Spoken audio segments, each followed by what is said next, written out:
Welcome to education point. Biomolecules का next part देखते हैं। This is a nucleic acid बच्चों। न्यूक्लिक एसिड की अगर हम बात करें तो न्यूक्लिक एसिड क्या होते हैं? Two type, DNA and RNA is a nucleic acid बच्चों। Deoxyribonucleic acid and ribonucleic acid. This is a DNA is deoxyribonucleic acid, RNA is a ribonucleic acid. Carbohydrate में बेटा हमने पढ़ा था पेंटोज शुगर जो है वो दो टाइप की है, डीऑक्सीराइबोज टाइप की पेंटोज शुगर है और पेंटोज टाइप की राइबोज शुगर है।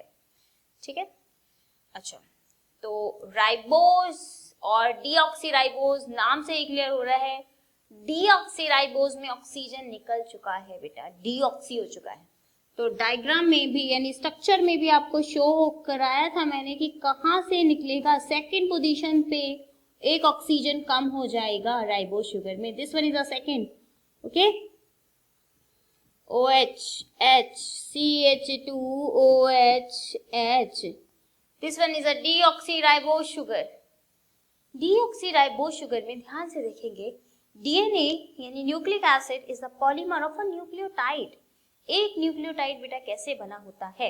एक फॉस्फेट शुगर, एक फॉस्फेट ग्रुप H3PO4, H3PO4 कैसे लिखोगे बेटा इसको? P एक सिंगल है बीच में कर दो, चार O हैं चारों साइड में O लगा दो बच्चों, 3H हैं तो तीनों साइड में H लगा दो और ऑक्सीजन की वैलेंसी कंप्लीट कर दो, बस आपको H3PO4 बन गया। H3PO4 एक इनऑर्गेनिक एसिड है। ड्यू टू दिस, इसके प्रेजेंस होने से डीएनए का नेचर इज बिकम एसिडिक, याद रखना बेटा, और इसी के प्रेजेंस होने से DNA become a negative also. ठीक है, अब यहाँ पर आ जाएंगे, ये किस पोजीशन पे अटैच होता है? ये बच्चों आपका फिफ्थ वाले कार्बन से अटैच होता है। ओके, क्लियर है? तो फिफ्थ वाले कार्बन से कैसे अटैच करना है जरा अटैच करके देखो, OHP double bond O, OH हमें क्या निकालना है बच्चों? वाटर निकालना है। दो H चाहिए, एक O चाहिए, मिल गया हमें यहां से, बीच में खाली O बचेगा। क्लियर है? अच्छा, एक फॉस्फोरिक एसिड या फॉस्फेट ग्रुप बोल दीजिए, एक फॉस्फोरिक एसिड है या फॉस्फेट ग्रुप है, फॉस्फेट ग्रुप, क्योंकि ये ना OH तो हट ही गया ना, तो फॉस्फेट ग्रुप ही बचा बस। Phosphate group plus pentose sugar and plus एक नाइट्रोजनस बेस। क्या होता है नाइट्रोजनस बेस? मैं समझाऊंगी आपको बेटा। नाइट्रोजनस बेस फर्स्ट वाले कार्बन पे किस बॉन्ड के थ्रू अटैच होता है, ये इंपॉर्टेंट है, एंड ग्लाइकोसिडिक बॉन्ड, और लिंकेज से बॉन्ड लिखा हुआ आपको मिल सकता है, लिंकेज आपको लिखा हुआ मिल सकता है बच्चों।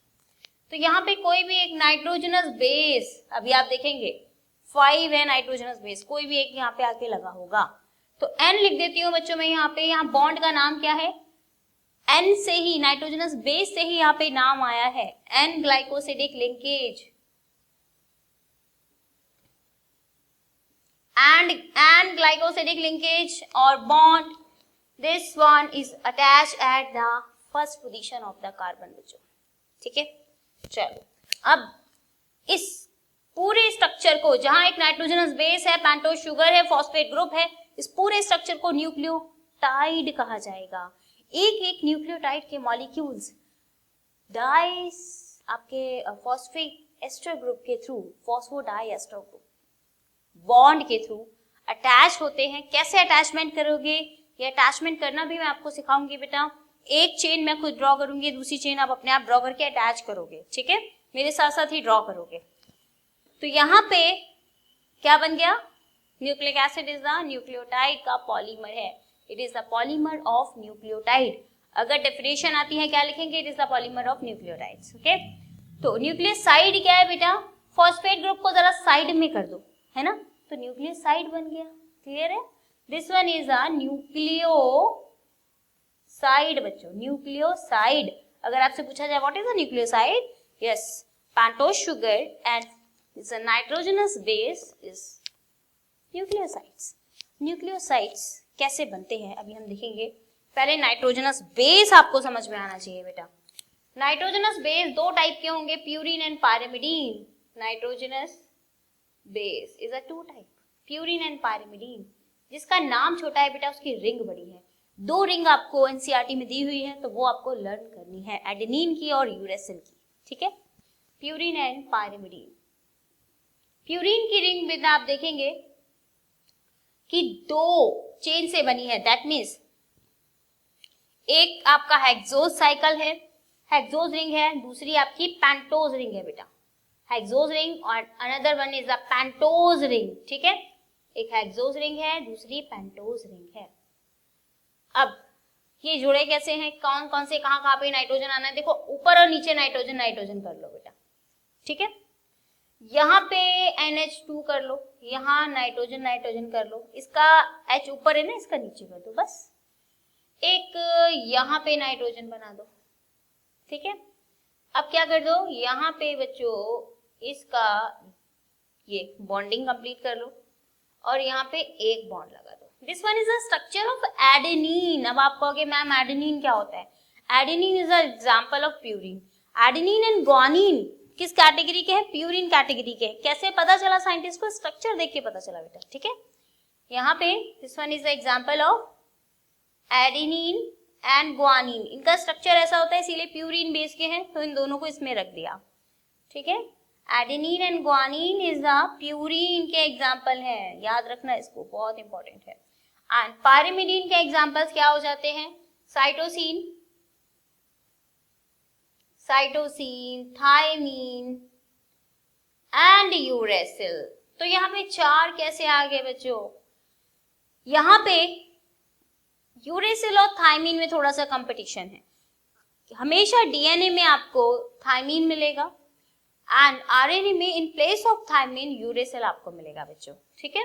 तो ये है आपका, या तो जेनेटिक मटेरियल में यानी कि न्यूक्लिक एसिड में थायमीन है या यूरेसिल है, यही होगा ना, दोनों तो प्रेजेंट नहीं हो सकते बेटा, ठीक है। तो यहाँ पे थायमीन एंड यूरेसिल, यानी इफ अ डीएनए है तो थायमीन मिलेगा, इफ अ आरएनए तो यूरेसिल मिलेगा in place of a thymine. Pairing होती है एक्चुअली, इसकी पेयरिंग अभी आगे समझाऊंगी, अभी थोड़ा सा यहाँ पे समझ लेंगे कि एडेनिन की पेयरिंग थायमीन के साथ डबल हाइड्रोजन बॉन्ड के थ्रू होगी, बिकॉज एक प्यूरिन एक पायरिमिडीन के साथ ही पेयर कॉज करता है बच्चों। एंड ग्वानिन की पेयरिंग साइटोसिन के साथ होगी through a triple hydrogen bond, okay. तो यहाँ पे पेयरिंग को समझाना जरूरी है, आगे समझाऊंगी मैं आपको, यस। नेक्स्ट वन, अब न्यूक्लियोसाइड के नाम क्या क्या हो जाएंगे, ये क्वेश्चन आता है, ठीक है। नीट में भी क्वेश्चन आता है, बोर्ड के लिए भी इंपॉर्टेंट है, कैसे क्वेश्चंस को आइडेंटिफाई करना है। देखिए बेटा, अब यहाँ पर आ जाओ, न्यूक्लियोसाइड, ठीक है। न्यूक्लियोसाइड में हमने फॉस्फेट ग्रुप को साइड किया, यस। अगर मैं यहाँ बोलूं बेटा एक एडेनिन है, हियर आर प्रेजेंट एडेनिन, तो इसका नाम क्या हो जाएगा, इस न्यूक्लियोसाइड का नाम क्या हो जाएगा, एडिनोसाइन। इसका नाम हो जाएगा बेटा एडिनोसाइन, ठीक है। न्यूक्लियोसाइड के नाम लिख देती हूँ मैं, न्यूक्लियोसाइड, ठीक है। अगर यहाँ पे एक पेंटोज शुगर और एक एडेनिन है बच्चों, एडेनिन, क्या नाम हो जाएगा यहाँ पे, एडिनोसाइन। अगर एडेनिन, पेंटोज शुगर तो है ही है, एक ग्वानिन आ गया तो क्या नाम हो जाएगा, ग्वानोसाइन, ठीक है। साइटोसिन आ गया तो नाम के पीछे पहले से ही सी लगा हुआ है, तब वहां पे थोड़ा सा चेंजेस होगा बेटा। साइटोसिन पहले से लगा हुआ है ना, यहाँ पे नाम हो जाएगा साइटिडीन, पायरिमिडीन में डीन लगा देते हैं। एंड थायमीन आ गया तो थायमिडीन, ठीक है, ये लर्न करना पड़ेगा। थायमिडीन कुछ नहीं है, इतना सिंपल है, डीन डीन पायरिमिडीन में डीन लगा दो, ठीक है। पेंटोज शुगर प्लस अगर यूरेसिल है तब क्या आ जाएगा, यूरिडीन, ठीक है। इस तरीके से न्यूक्लिक एसिड के भी नेम होते हैं बेटा, इस तरीके से न्यूक्लिक एसिड के नाम आपसे पूछेंगे तो वहां पीछे नाम के पीछे एसिड लग जाएगा। जैसे कि यहाँ पे अगर मैं, ठीक है, पहले इसका स्क्रीनशॉट ले लो, ठीक है, फिर आगे समझाती हूँ आपको, यस। अब न्यूक्लिक एसिड के कैसे नाम लिए जाते हैं, ओके, स्क्रीनशॉट कंप्लीटेड, ठीक है। चलो अब न्यूक्लिक एसिड के कैसे नाम लिए जाते हैं, यहाँ पे मैं एक फॉस्फेट ग्रुप लगा दूं बच्चों, तो ये पूरा न्यूक्लिक एसिड बन गया ना, nucleotide that means, sorry nucleotide बन गया। तो अगर न्यूक्लियोटाइड में फॉस्फेट ग्रुप, पेंटोज शुगर और एडेनिन है, तब क्या नाम हो जाएगा? Adenylic acid. अब एसिड लग जाएगा ना, फॉस्फोरिक एसिड लगाया हमने, एडिनाइलिक एसिड, समझ रहे हो? यहाँ पे चाहे फॉस्फोरिक एसिड लिख दो पूरा, ठीक है, बिकॉज एक जो होता है ना वो OH बाहर चला जाता है, इसीलिए बोला जाता है कि फॉस्फेट ग्रुप अटैच हुआ है। ओके, तो क्या हो गया नाम यहाँ पे बच्चों? Adenylic acid. यहाँ पे क्या हो जाएगा बच्चों? ग्वानाइलिक एसिड, ग्वानाइलिक एसिड। यहाँ पे क्या नाम हो जाएगा? मैं इसको रब कर देती हूँ, ठीक है, DNA RNA बीच में आ रहा है। ओके, यहाँ पे क्या हो जाएगा? Cytidylic acid, uridylic acid and thymidylic acid. ठीक है बच्चों, क्या करना है? साइटिडीन पहले ही बन गया था, साइटिडाइलिक एसिड। हमने क्या क्या लगाया? YLIC, like acid. थाइमी, देखो बेटा यहाँ पे देख लो आप ध्यान से, थाइमिडाइलिक एसिड, डी के बाद हमने YLIC लगाया बस, एंड यूरेडाइलिक एसिड। क्लियर है? तो यहाँ पे आपके इस तरीके से न्यूक्लियोटाइड के नेमिंग भी हो गए। ठीक है, चलो अब क्या करना है? आपको चेन बनाना सीखनी है। ओके, चेन कैसे ड्रॉ करेंगे? यस, इसको रब करती हूँ। चेन समझना बहुत जरूरी और बहुत इंपॉर्टेंट है बेटा। चलो अब ध्यान से देखो, ये पेंटोज शुगर है। यस, इसमें तो कहीं डाउट नहीं है किसी भी बच्चे को कि मैम ये राइबोज शुगर का स्ट्रक्चर सब बच्चों को क्लियर है। यहाँ H आएगा, यहाँ OH आएगा बेटा। अगर आप यहाँ ऊपर की साइड में नहीं लिखते हैं, खाली छोड़ देते हैं, तो कोई बात नहीं है। ठीक है, चलो यहाँ कोई भी नाइट्रोजनस बेस ले लो, एडेनिन ले लिया हमने, है ना, एडेनिन ले लो। यहाँ पे हमने क्या लिया है बेटा? अटैच किया था, याद है, OP डबल बॉन्ड OH। इस डबल बॉन्ड को थोड़ा सा मैं शिफ्ट कर देती हूँ, कोई बात नहीं, यहाँ से कोई फर्क नहीं पड़ता बेटा, पोजीशन, इस पे नंबरिंग कोई चेंज नहीं होगी। O और यहाँ पे मैंने OH कर दिया। ठीक है, क्यों किया ऐसा? क्योंकि मुझे आगे ना इसके साथ बॉन्डिंग बनानी है बेटा।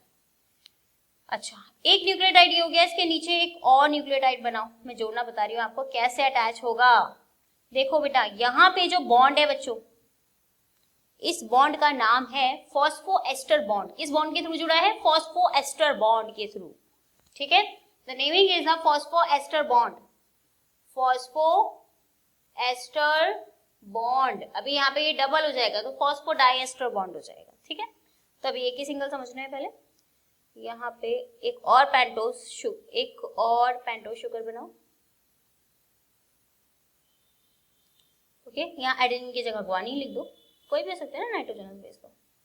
OH H OH H, यहाँ पे बच्चों क्या आ जाएगा? CH2P, यहाँ पे OH double bond OH। Okay, अब क्या होता है कि ये जो है, ध्यान से देखो, एक ये H3PO4 को पहले ध्यान से देखो, है ना, ये इसका हेड है बेटा, ये दो इसके हैंड है और ये इसकी लेग है ना।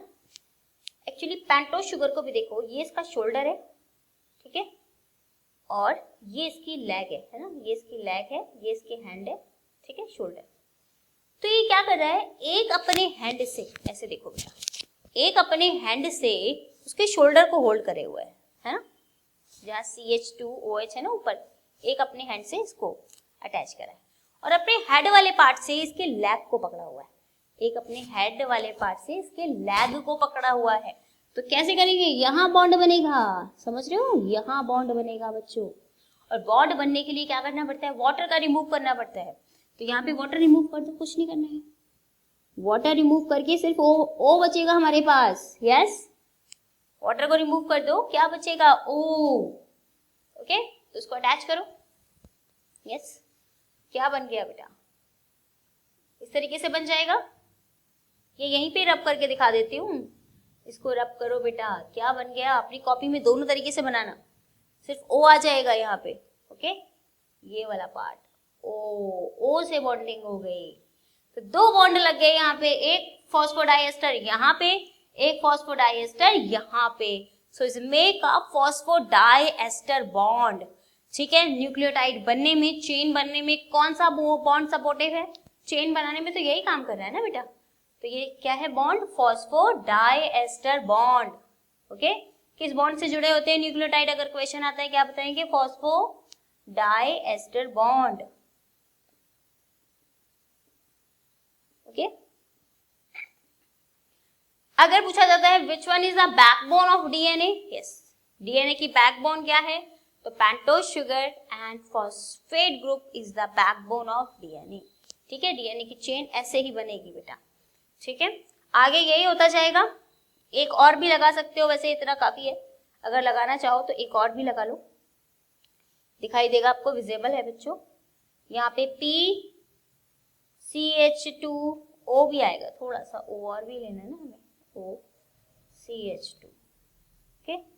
यहाँ पे OCH2, P के साथ O लगाओ, फिर CH2, देन पेंटोस रिंग बना दो, ये जो आपकी पेंटोस शुगर है, डीऑक्सीराइबोज वाली, यहाँ पे साइटोसिन ले लो, कुछ भी ले लो, कुछ भी हो सकता है, एंड HOH, यहाँ पे OH, यहाँ पे डबल बॉन्ड O। इस तरीके से चेन पूरी चलती चली जाएगी, है ना। अब यहाँ पे हमने एक चीज देखी बच्चों कि यहाँ पे फिफ्थ वाली पोजीशन अभी खाली है, ये OH खाली है ना, फिफ्थ वाली पोजीशन खाली है, कोई और भी न्यूक्लियोटाइड आके जुड़ सकता है। नीचे हमने नोटिस किया यहाँ पे थर्ड वाली पोजीशन खाली है, ठीक है, तो यहाँ पे थर्ड वाली पोजीशन खाली है, तो ऐसे ही नाम दे दिए जाते हैं। ये position active site is a 5' and, अब इसको बोला जाएगा 5' and, this one is called 5' and, okay, 5' and this one is called 3' and. 3 वाली साइड देखो एक्टिव खाली है ना बच्चों, यहाँ पे कोई और न्यूक्लियोटाइड आके अटैच हो सकता है, so is called a 3' end is called a 5' end, yes. अब एक चेन आपने ऐसी बना ली, but DNA is the double helix structure. Chargaff का रूल मैं आपको बताऊंगी 2-3 पॉइंट्स, ठीक है। तो यहाँ पे डबल हेलिक्स स्ट्रक्चर है डीएनए का। अगर मैं सेम ऐसी चेन यहाँ पे बना दूं बेटा, ओके, यहाँ पे जस्ट लाइक एक एग्जांपल दे रही हूँ आपको, यहाँ पे मैंने चेन बना दिया, यहाँ पे मैंने थायमीन लगा हुआ है, तो थायमीन इधर हो गया, एडेनिन इधर हो गया, पेयरिंग कैसे कॉज करेंगे, ठीक है। तो इस चेन को मुझे इसे पलटना भी पड़ेगा और उल्टा भी बनाना पड़ेगा, ठीक है। तो एंटी पैरेलल होती है दोनों चेन, डीएनए में कैसी है बेटा? एंटी पैरेलल है। कैसे बनाओगे इसको? उल्टा बनाओगे, ओके। तो यहाँ पे आपको इस तरीके से बनाना है बच्चों, ओके, इस तरीके से। अब ये कहाँ पे आएगा आपका? दिस वन, थोड़ा सा ऊंचा बना लो,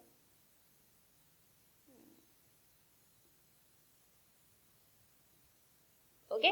तो ये कहां पर आएगा आपका?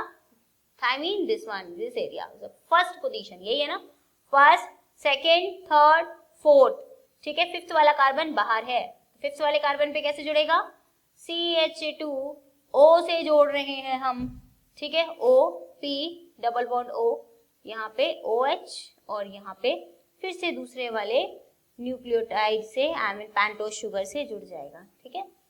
तो इस टाइप से पूरी चेन ऐसे पेयर में बन जाएगी। अगर हम शॉर्ट में देखें बच्चों तो क्या हो रहा है अल्टीमेटली ये आपको बुक में दिखाया गया है, समझ रहे हो। ये पेंटोज शुगर, यस, एक यहाँ से अटैच करो, PO4, यस, दूसरे वाले के शोल्डर से जोड़ दो, समझ रहे हो, शोल्डर से जोड़ दिया, फिर ये लेग से अटैच करो, फिर शोल्डर से जोड़ दो, यही हो रहा है अल्टीमेटली, यस।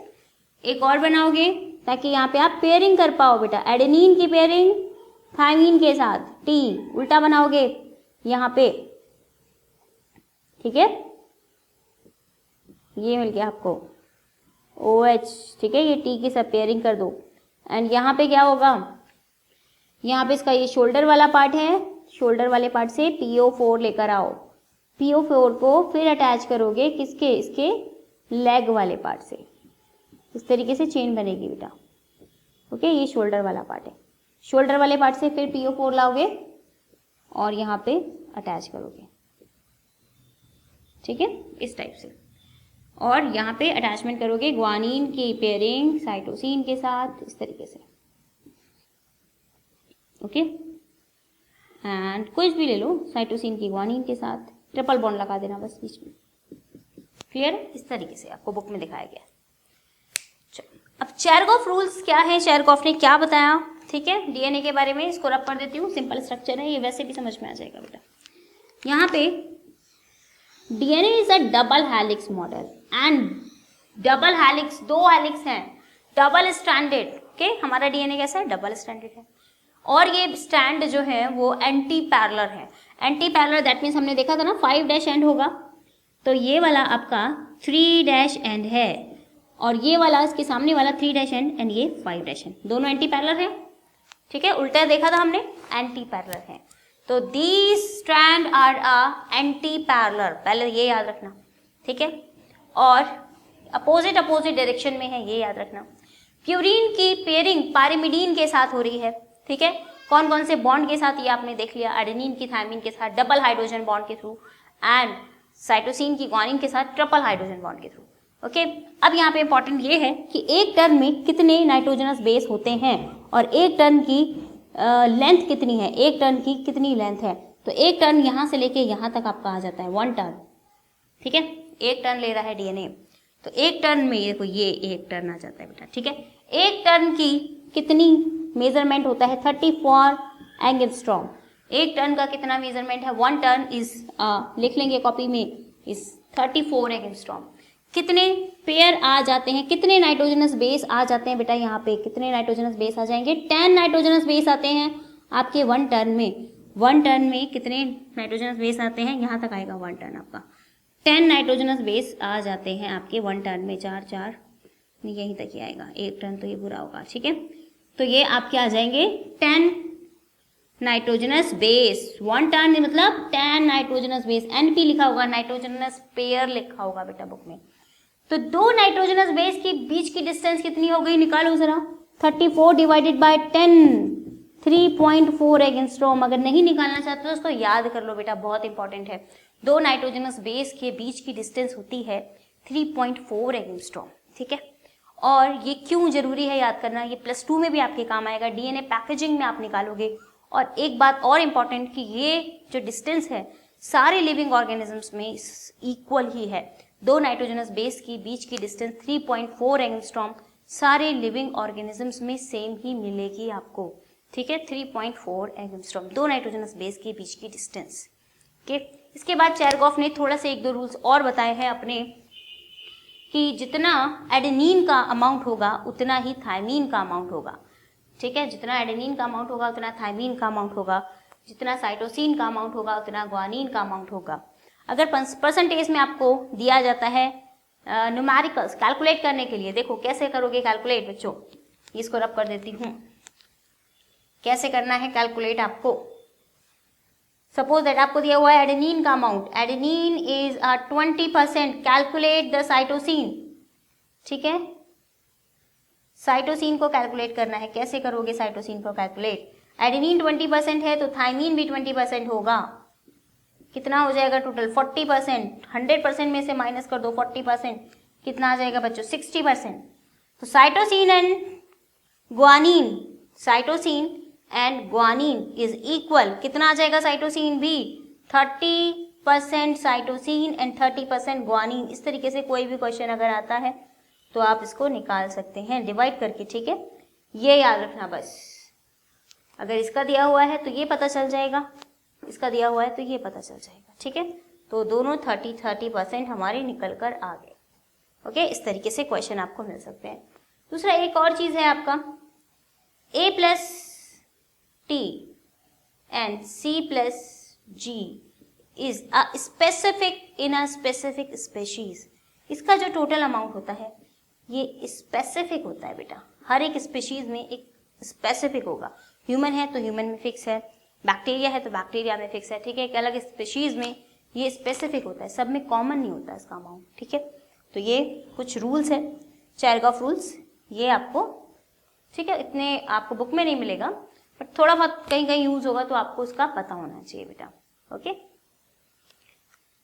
तो ये आपका nucleic acid is completed. Okay, इससे रिलेटेड कोई भी डाउट्स